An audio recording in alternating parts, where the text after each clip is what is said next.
Okay, I'm going to go to karaoke soon. I used to go 3 times a week. Once because I love showing off.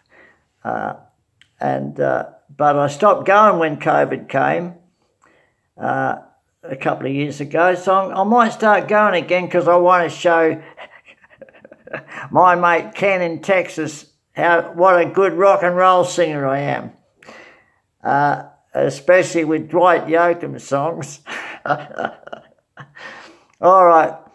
I was at, where were we? We're at the old grandstand at Rushcutter Bay. I was preparing to go back to Adelaide, and this guy joined me. And he said, "Tonight me girlfriend tossed me out.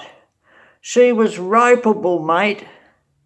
And we tried making a song lyric from those words, but it was too hard. And later on he sang 2 trucking songs and left.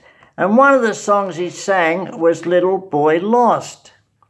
And I've tried to find what he looked like on the internet because I think he was the guy that recorded Little Boy Lost.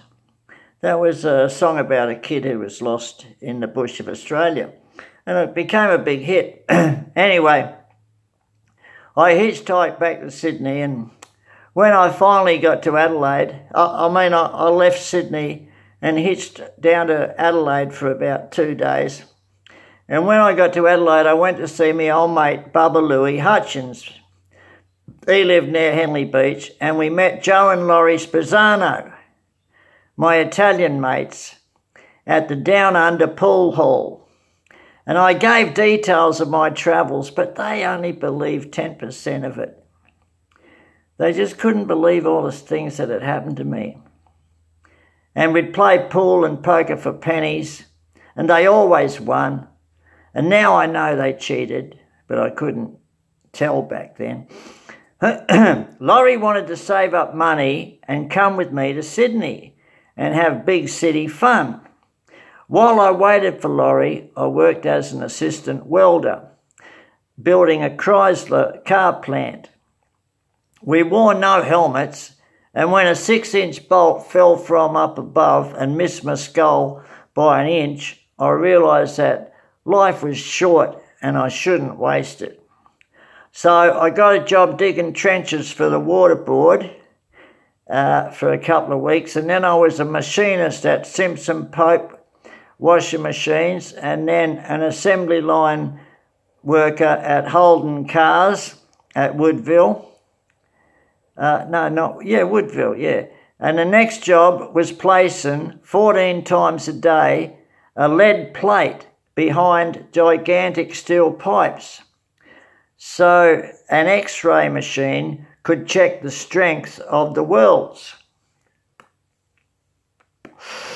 Despite my lead apron, I think I copped a lot of radiation, but it was very well paid, so I stayed 6 weeks. And when I went broke, eventually, I'd sit on the windowsills inside the Adelaide Public Library for warmth, and heaters were built into the walls.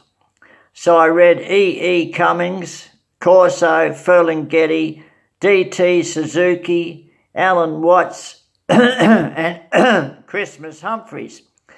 Those seats became so hot that I'd fall asleep. And if the attendant saw me nodding off, he made me leave. So when tired, I'd move to a table and place my elbows one each side of the book and cup my jaw with me ears with me palms and hold me head and catnap while it looked as if I was reading. Hang on. What's this? Hang on, I lost my place. I bought a newspaper to check the movies, and I saw an advert for someone to sell sweets in the theatres. Now, that was a glamorous job, and I'd done it before in Brisbane. It was almost like showbiz, and I'd look handsome in my usher-style uniform, and chicks would dig me for sure. Uncle Pete was a big-shot executive at Chrysler car plant. He was Mum's brother and had flown a fighter plane in the war. He had a full-size snooker table, a nice wife and 3 kids. and I pretended it was a social visit, and I ate with them and showered in his bathroom, and after getting a new shirt from a charity joint, I got the job. Behind the Regent Theatre, the boss addressed new starters. In the locker room, you'll find uniforms. There are 2 sizes, large and small, so swap around to get one that fits. Well, mine was way too big, but I lined up to get me tray. They were filled with fantails, Jaffas, vanilla nougats, 5-shilling chocolates for big spenders, and the other half of the tray held 12 cups of orange cordial with tops. A bag filled with 18 ice creams, called dandies in South Australia, and buckets in New South Wales, hung from one side of the tray, and from the other side hung 6 bags of potato chips. The boss helped me lift the 30-kilo load onto my shoulder. The shoulder strap pulled on me thin neck, the ice cream swung against me leg every step, and potato chips swung against passers-by. Tray boys like me entered the theatre 5 minutes before the end of film, so I watched Rossano Brazzi mime, "Some enchanted evening, you may see a stranger, you may see a stranger beside a crowded room," to Mitzi Gaynor 56 times. Theatres were blocks apart, and I had to go to 3 different theatres. So after struggling to the next, I rested in the front stalls. It was 6 days until payday, and I was sleeping in the grandstand at the racetrack in Adelaide, and I was hungry, so I opened the lids of 10 ice creams and ate a centimetre from each. Then took 3 sips from 6 cordial drinks. Nobody would notice a bit missing in the dark. Rundle Street in Adelaide was hot and crowded.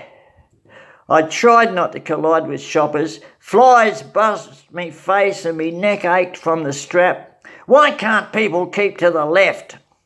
I moved position until the load hung from one shoulder instead of my neck.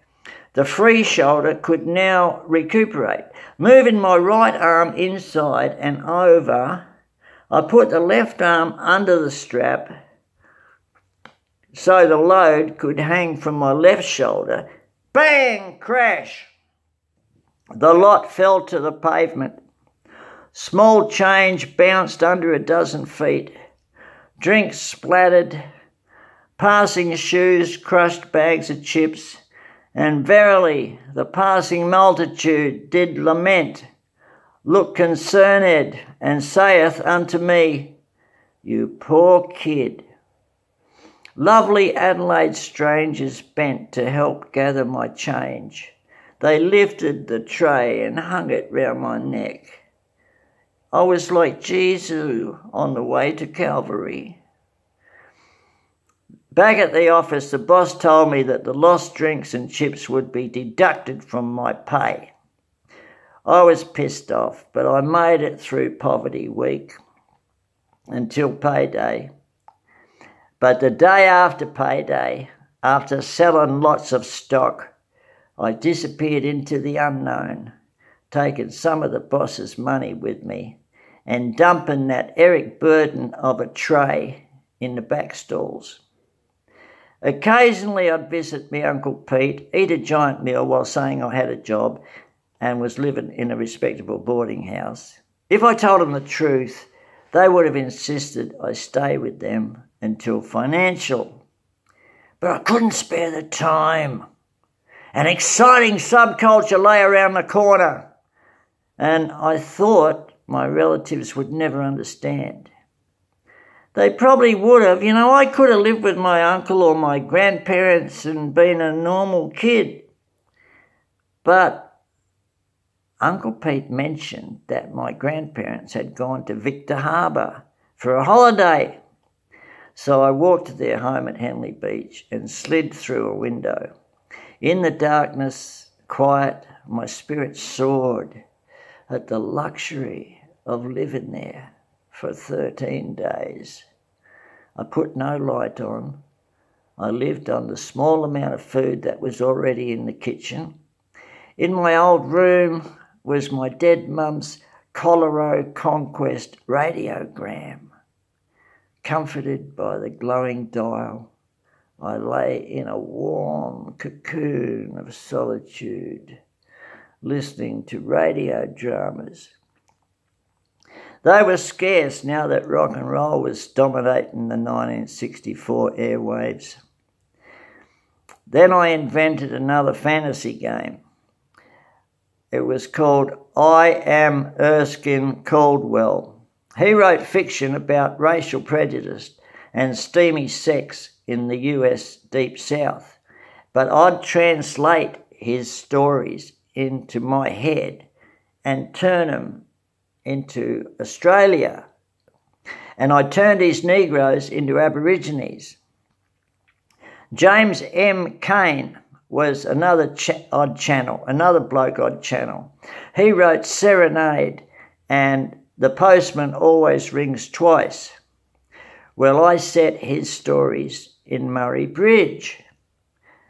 Being others began at the age of 12 with sports, and the method helped me play excellent real cricket. When batting, I pretended I was Ian Chappell, and that always made me play better. Before 1956, Mum shopped in Adelaide's West End market, so the area was a place of remembrance for me.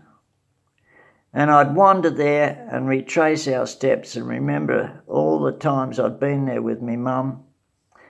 And one cold morning, I entered a West End pub and recognised the handsome face of Jimmy McLean, a roguish 35-year-old bisexual alcoholic. We'd once worked in the old Adelaide jail bakery.